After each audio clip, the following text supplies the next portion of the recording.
Students, exercise 7.1 का fourth question है check whether 5 - 2 6 4 and 7 - 2 are the vertices of an isosceles triangle. Isosceles triangle की properties हम लोग जानते हैं कि ऐसा ट्रायंगल जिसमें कोई भी दो साइड्स बराबर हो वो ट्रायंगल आइसोसेलेस ट्रायंगल होता है। तो अगर हम एक ट्रायंगल बनाएं और इस ट्रायंगल में इन पॉइंट्स को साइक्लिक ऑर्डर में प्लॉट कर दें, यानी कि अगर हमने इस ट्रायंगल का नाम दिया ABC, तो इसके पॉइंट A को हम मान लेते हैं 5 - 2, B को मान लेते हैं 6 4 और C को मान लेते हैं 7 - 2। अब हमें अगर ये मालूम चल जाए कि इस ट्रायंगल की कोई भी दो साइड्स इक्वल हैं तो हम कह सकते हैं कि ये ट्रायंगल एक आइसोसेलेस ट्रायंगल होगा। और दो साइड्स इक्वल के लिए आप लोगों को साइड्स निकालना होंगी। साइड्स के लिए हम लोग डिस्टेंस फार्मूला जानते हैं, यानी अगर हमें मालूम है दो पॉइंट्स x1 y1 और x2 y2, तो हम उन दोनों बीच की डिस्टेंस को निकाल सकते हैं √x2 - x1 whole square plus y2 - y1 whole square. तो यहाँ तक आप लोगों को कॉन्सेप्ट समझ में आ गया होगा कि हमें करना क्या है। एक्चुअली हमें क्या करना है, हमें इस ट्रायंगल की तीनों साइड्स को निकालना है। और ऐसे क्वेश्चंस आपको बहुत सारे मिलेंगे, आपको 4 पॉइंट दे दिए जाएंगे और क्वाड्रिलेटरल्स की प्रॉपर्टी सेटिस्फाई करने को होंगी, जैसे कि इसी एक्सरसाइज के आगे के क्वेश्चंस में आपको मिलेगा। यहाँ से आपको समझ लेना है, हमने एक ट्रायंगल बनाया, इस ट्रायंगल में हमने साइक्लिक ऑर्डर में इन पॉइंट्स को प्लॉट कर दिया, ABC या ABC जैसा भी आप माने। अब आपको इस ट्रायंगल की तीनों साइड्स निकाल लेना है और तीनों साइड्स निकालने के लिए आपके पास डिस्टेंस फार्मूला है।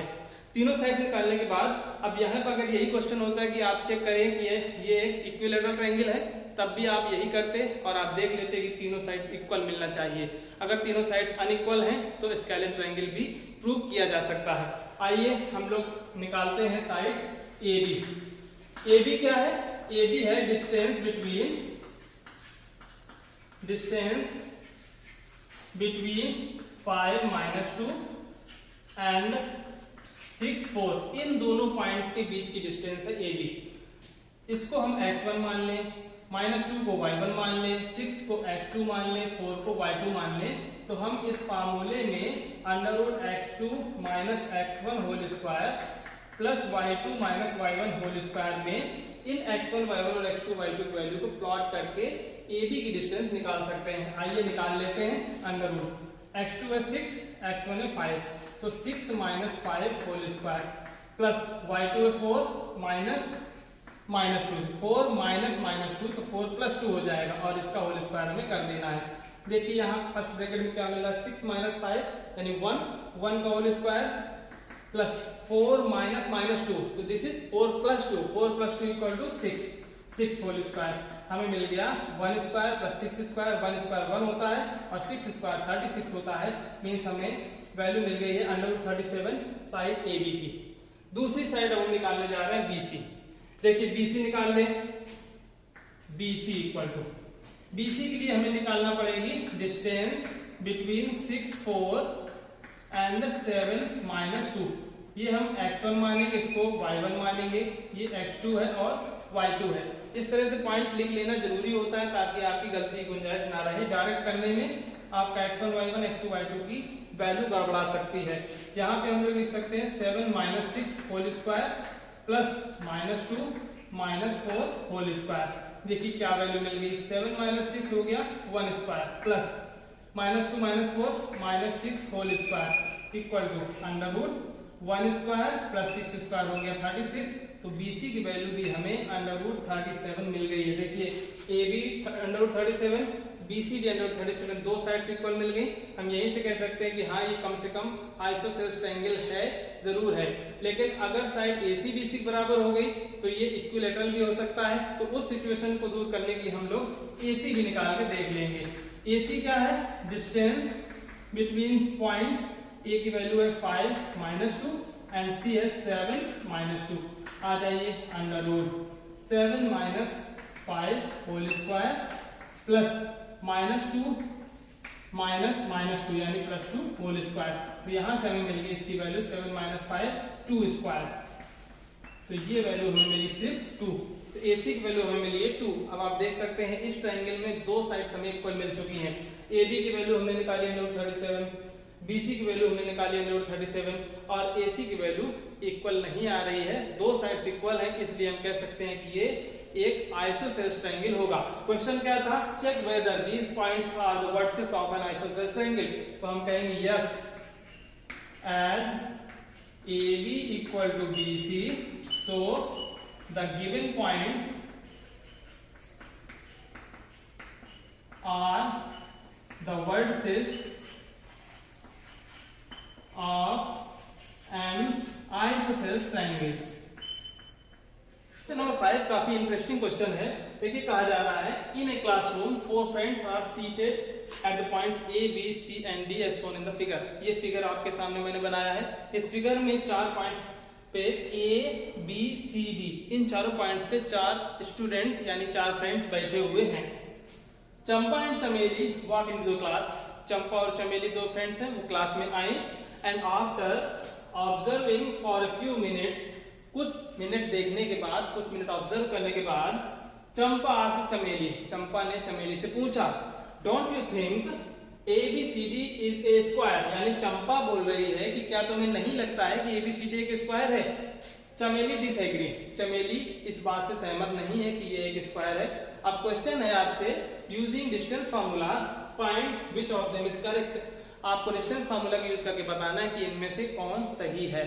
अब सही गलत कैसे डिफाइन करेंगे, चंपा बोल रही है कि ये एक स्क्वायर है, चमेली बोल रही है स्क्वायर नहीं है। तो हम ये चेक करेंगे कि ABCD एक स्क्वायर है या नहीं है।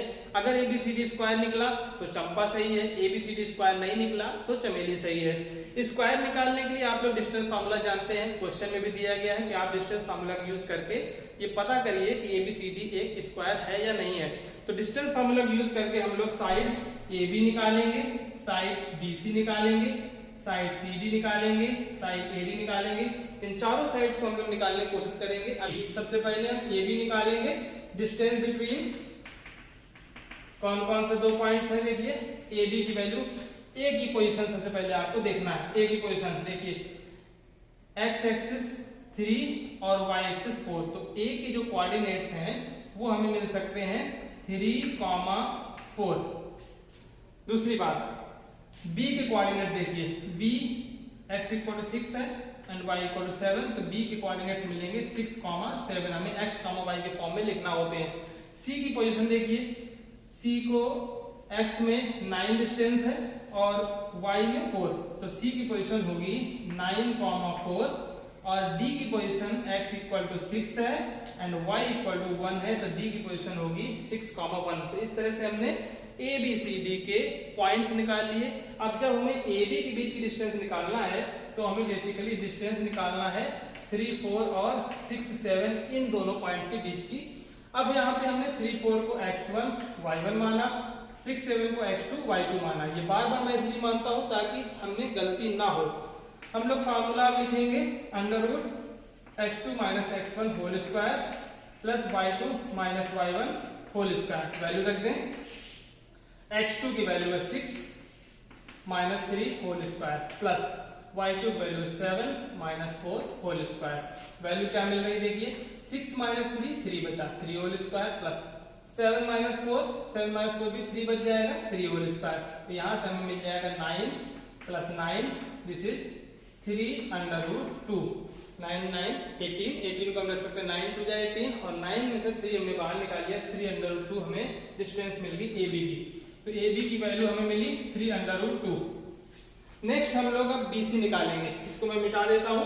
अब हम लोग सेम चीज करेंगे BC के लिए, डिस्टेंस फार्मूला अप्लाई करेंगे। सेम डिस्टेंस फार्मूला रहेगा, केवल हमारे पॉइंट्स चेंज हो जाएंगे। अब हम लोग BC के लिए किन 2 पॉइंट्स के बीच डिस्टेंस निकालने जा रहे हैं। देखिए 6, 7 एंड 9, 4। अब हमें इन दोनों पॉइंट्स की डिस्टेंस निकालना है। 6, 7 x1 y1 हो गया, 9, 4 हो गया x2 y2। तो BC के बीच की डिस्टेंस निकालना है हमें अंडरवुड 9 - 6 होल स्क्वायर। ये हमने x1 और x2 की वैल्यू रख दी प्लस y2 - 1 4 - 7 होल स्क्वायर। यहाँ से भी आप देखेंगे 9 - 6 3 स्क्वायर मिलेगा और 4 - 7 -3 स्क्वायर मिलेगा। यहाँ से भी हमें 9, 9, 18 मिला, जिसको हम लिख सकते हैं 3√2। तो BC की वैल्यू हमने 3√2 निकाल ली है। AB BC दोनों बराबर मिल गए। नेक्स्ट अब हम AD निकाल सकते हैं, तो इसको मैं मिटा देता हूँ, आप लोग नोट कर लीजिए। AD AD के लिए हमें कौन कौन से 2 पॉइंट्स लेना है, वो दोनों पॉइंट्स हम फिर से लिखेंगे। Distance between 2 points and the 2 points are, A की वैल्यू है 3, 4 और D की वैल्यू है 6, 1। तो चाहे हम इसको x1 y1 माने या इसको x1 y1 माने, आंसर में कोई चेंजमेंट नहीं होगा। ये हमारा x1 है, y1, x2 y2। फार्मूला लिखा, फार्मूले में हम वैल्यू रिप्लेस कर रहे हैं 6 - 3 whole square plus 1 - 4 whole square. तो आप देखें फिर से हमें 3√2 सेम वैल्यू मिल गई AD की। AD भी हमें 3√2 मिल गया। नेक्स्ट लास्ट साइड हमारी बच गई CD। अब हम लोग CD निकाल लें। CD के लिए हमें कौन कौन से 2 पॉइंट देखना होंगे, C और D की आप लोग वैल्यू देखें क्या है फिगर में। C की वैल्यू हमें मालूम है 9,4 है, 9,4 ये C पॉइंट को रिप्रेजेंट कर रहा है और D है 6,1। तो अब हम लोग x1 y1 9,4, x2 y2 6, 1 को मान के इस फार्मूले में वैल्यूज को प्लॉट करेंगे। 6 - 9 whole square plus 1 - 4 whole square. तो फिर से आपको -3 स्क्वायर प्लस -3 स्क्वायर यानी कि 3√2 वैल्यू ही मिल जाएगी। तो आपने देखा कि चौथी साइड भी 3√2 ही आई है। इसका मतलब है कि इस क्वाड्रिलेटरल ABCD में चारों साइड्स बराबर हैं। जब चारों साइड्स बराबर हैं तो ये क्वाड्रिलेटरल एक स्क्वायर होगा या एक रोम्बस होगा। अब स्क्वायर या रोम्बस के लिए आप लोगों को इसके डायगोनल्स निकालना होंगे। अगर इसके डायगोनल्स भी हमें बराबर मिल गए तो हम कह देंगे कि yes this is a square. अगर डायगोनल्स बराबर नहीं मिले तो हम कहेंगे कि ये रोम्बस हो सकता है। तो यहाँ पे आप देखिए हमने चारों साइड से निकाल लिए हैं। अब हमें इनके 2 डायगोनल्स और निकाल देना है। 2 डायगोनल्स ऐसे हम निकालेंगे तो हमारा कंफ्यूजन दूर हो जाएगा। पहला डायगोनल हम AC निकाल रहे हैं। AC के लिए हमारे 2 पॉइंट्स कौन कौन से रहेंगे, 3, 4 और 9, 4। 3, 4, 9, 4। तो पहला हमारा होगा 9 - 3 whole square plus 4 - 4 whole square. 9 - 3 whole square हो गया 6 whole square plus 4 - 4 whole square 0 हो गया। तो यहाँ से AC की वैल्यू मिली 6।